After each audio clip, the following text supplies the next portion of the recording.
어떤 사회와 나와의 관계, 환자와의 관계에 대한 이야기를 하다 보니 좀 어떤 이렇게 기억이 나는 그런 케이스가 있으시거나 뭐 이런 경험들이 있으신지 이야기를 듣고 싶은데요. 이렇게 바뀌니까 환자가 좋아지더라 이런 거. 제가 그 지난번 시간에 잠깐 처음에 얘기한 적이 있는데 이제 그 최근에 이제 병원에 오는 분은 뭐 이런 게 있습니다. 저 백일에나 파상풍 뭐 이런 주사를 맞겠다는 분들이 있어요. 그럼 두 종류예요.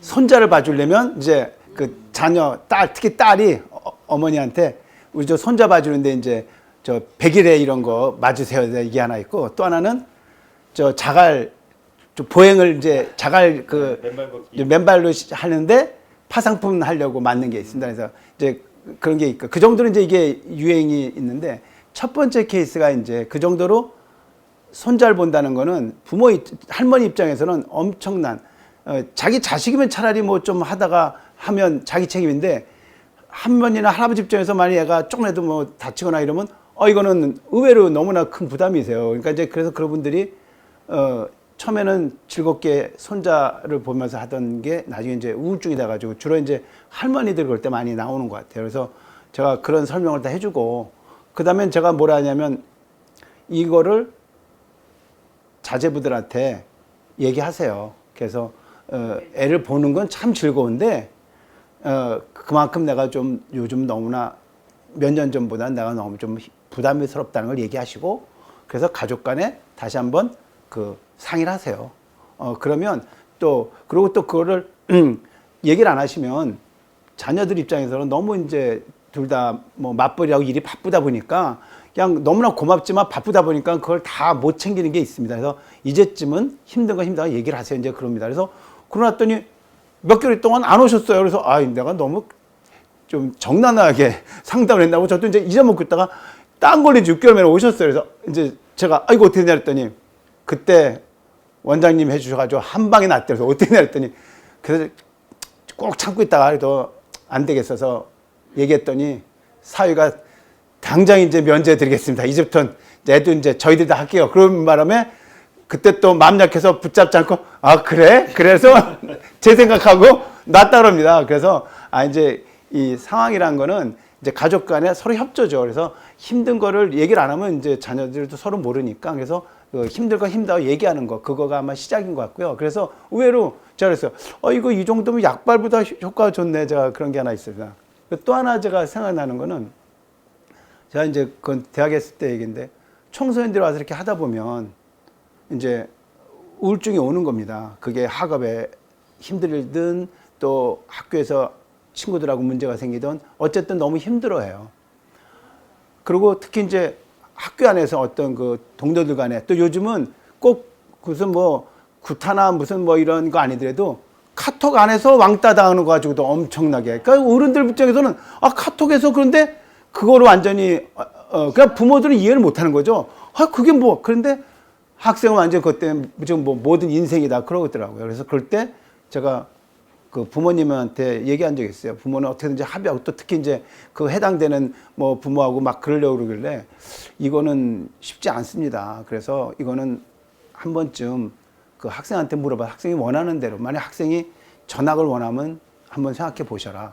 그렇게 얘기하고 나중에 와서 전학 가기로 했다고. 그 다음에 이제 좋아졌어요. 그래서 봤더니 전학 갔다고 그렇게 얘기를 들었어요. 그래서 그런 중으로 어떤 환경을 뭐 바꿀 수 있는 게 쉽지 않은데 우리가 좀 특히 이제 젊은 분들이나 아주 또 나이 많은 분들에서 올 때는 한 번쯤 그 가족들이 그 환경 바꾸는 걸 한번 생각해 보는 것도 하나의 그 실마리가 될 것 같습니다. 저는 이렇게 말씀 듣다 보니 생각나는 환자분이 꽤 오래 약을 드셨는데 교수님 저 이번에 약을 안 먹었는데도 너무 괜찮아요. 그래서 어떻게 괜찮으셨어요? 이랬더니 이직을 했습니다. 이직을 하고 나서 일을 했더니 너무 기분도 그렇고 좋더라. 약을 안 먹고도 저 이제 괜찮을 것 같아요. 라고 얘기하는 분도 있어서요. 말하지 못하는 직장 내의 스트레스나 업무가 맞지 않았던 데서 오는 그런 게 있었던 분들은 사실 그게 원인인 것 같고 내가 해결되지 않는 문제가 있을 때 그 상황을 바꾸는 거에 대한 고민 또 같이 해보시는 게 정말 도움이 될 것 같네요. 네. 맞아요. 그럴 때 의사가 직장을 옮기러 갈 수는 없잖아요. 그렇죠. 근데 직장 스트레스가 있는 걸 설명해 주면 뭐 그렇게 이제 여건이 되는 분들은 할 수도 있죠. 네. 그래서 제가 어떤 때는 이제 직장 스트레스 물어봅니다.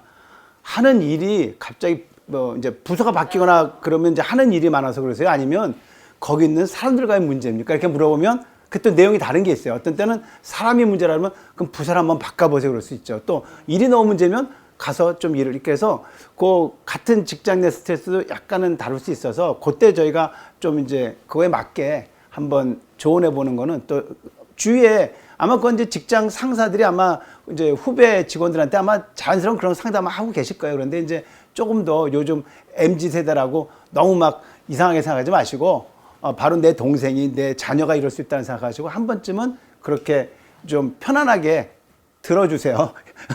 지시하는 것도 좋지만 들어주시는 걸 해보면 의외로 그 직장에서 나중에 아주 좋은 훌륭한 선배로 아마 남을 수 있을 것 같습니다. 결국은 이제 주변에서 도와주시는 많은 방법들 중에 상담하고 지지해주는 것도 당연히 중요하겠지만 일단 우리 환자분들이 힘든 상황을 피할 수 있게끔 사실 이제 우리 환자분들이 내가 왜 힘든지를 잘 모르는 경우들도 있으시잖아요. 자기가 바꾸지 못하는 경우도 많기 때문에 그런 경우 옆에서 좀 도움을 드리면서 그런 걸 없앨 수 있게끔 도와드리면 좋을 것 같은 생각이 들었고요. 저는 이제 조금 다른 케이스인데요. 그 워킹맘인데 능력이 있으세요. 그래서 월급을 많이 받으시는데 직장 내 스트레스가 많으셨나 봐요. 저한테 오셨던 거는 전형적인 전신 통증 뭐 이런 걸로 오셨던 건데 진료를 해보니까 정말 모자랄 게 없는 분인데 우울증이 심하신 거죠.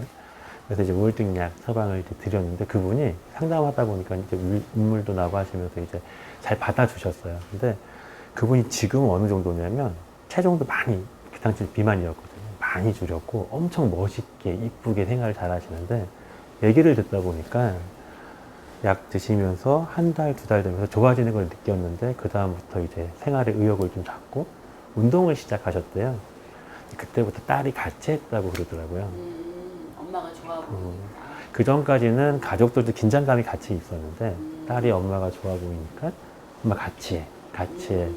같이 하다 보니까 뭔가 그 취미 하나도 같이 해주고 또 옆에서 칭찬을 이제 계속 해줬나 봐요. 그러니까 이제 이분이 더 좋은 쪽으로 생각이 바뀌셨던 것 같더라고요. 그래서 가족분들이 그냥 어떻게 보면은요, 원래 가족처럼, 왜냐하면 이제 그 표현이 좀 조심스러운데, 아까도 이제 우리 꺼졌을 때 했던 이야기들이긴 한데, 우울증 환자분들이 증상이, 자기도 모르는 증상들이 나오기 때문에 주변 분들이 같이 힘든 경우들이 종종 있으셔서 서로 이제 그런 생각이 안 나오는 경우들이 있었던 것 같은데, 그냥 이제 치료를 시작하는 환자분들이다 그러면 다 잊으시고 옛날처럼 이렇게 원래처럼만 해주셔도 도움되는 경우들이 좀 있을 것 같고요.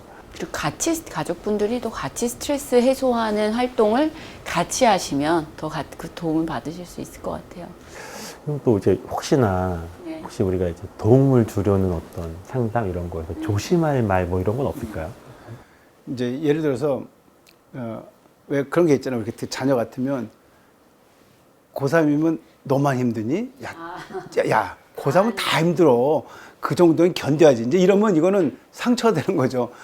그래서 이제 이거 꼭, 그 다음에 이제 자연스럽게 얘기했지만 비교하는 게 되잖아요. 남들 잘한다, 너는 못, 이렇게 이해할 수 있죠. 그래서 꼭 이제, 당연한 것처럼, 그 다음에 또 하나는 이제, 같이 또 비교되는 것처럼 얘기하면은 위로라고 했는데 잘 견디라고 했는데, 그러니까 부모님은 너 위로한 얘기인데 엄청난 상처가 할 수 있어요. 그래서 이제 그런 얘기는 좀 그 다음에 또 하나 제일 큰 게 저도 많이 그런 것 같아요. 특히 이제 저 아래 사람들한테는 야 우리 때는 뭐 항상 그래요. 요즘은 나 때는이죠. 이렇게 자꾸 자기도 모르게 그런데 그걸 이제 역으로 하면 특히 요즘 젊은 세대들은 그 얘기 나누는 순간 다시는 대화가 안 되는 것 같아요. 그래서 우리 꼭 가족들도 꼭 자기 얘기 같이 하지 않고 하여튼 해야 되는 거. 그래서 그거는 꼭 좀 주의해야 될 것 같아요. 네. 또 치료에 또 하나는 가끔 저희 남편이 우리 아내가 나 이 약 언제까지 먹어야 되냐고 얘기를 해요. 이런 얘기 하시는 분이 가끔 있어요. 환자분은 약 먹으면서 내가 편해졌으니까 유지하고 싶은데 너 아직도 안 나은 거야? 약 언제까지 먹어야 된대? 이런 얘기는 치료에 오히려 악영향을 줄 수가 있으니까 천천히 오랫동안 좀 좋아지는 거를 지지해주고 기다려주시는 것, 그리고 꾸준히 이제 같이 도와줄 수 있도록 생각하시고 환자가 치료를 잘 유지할 수 있게 해주는 게 사실 가장 또 중요한 도움이 아닐까 싶습니다. 네. 이제 우울증 환자들한테 권하는 거에 첫 번째가 이제 아까 스케줄 얘기했는데, 이제 두 번째가 플레저러블 액티비티라는 게 있습니다. 그래서 즐거운 이제 재미난 일을 하기죠. 그래서 쉽게는 이제 뭐 가족 같은 뭐 부부가 또 가족이 이제 같이 뭐 여행도 좋고 뭐 무슨 영화도 좋고, 또 운동 같은 건 특히 좋은 게 이제 같이 하니까, 같이 배드민턴 친다 그러면 같이 하니까 이제 그 또 준비하는 과정 또 하다 보면 이제 운동이라는 게 이제 자꾸 성적이 좋아지죠. 그럼 이제 또 재미나고 뭐, 그래서 같이 하는 운동을 저는 이제 많이 권합니다. 같이 하는 거. 가족분들 중요한 이유가요. 얘기를 나누다 보니까 이게 좀 우울증 환자분들한테 저희가 생활 습관에 대한 얘기를 하잖아요. 근데 이게 아이러니한 게 있어요. 증상 자체가 의욕이 안 하고 싶어 하시는 분들한테 운동을 해야 됩니다. 음식을 드셔야 됩니다. 규칙적으로 생활해야 됩니다라는 말 자체가 이 환자분들 증상이 있을 때 힘들거든요. 그 역할이 가족분들이 지지해주는 역할이 굉장히 중요하거든요. 그래서 그 별거 다 하는 것 같은, 남들 다 하는 그걸 너는 왜 못해가 아니라 같이 해주시고 재활 치료한다 생각하시고 생활 돌아가는 거 조금 지지해 주시면 도움이 되겠죠. 네. 실제 밥을 차려주는 것도 도움이 되고 밥을 같이 먹어주는 거.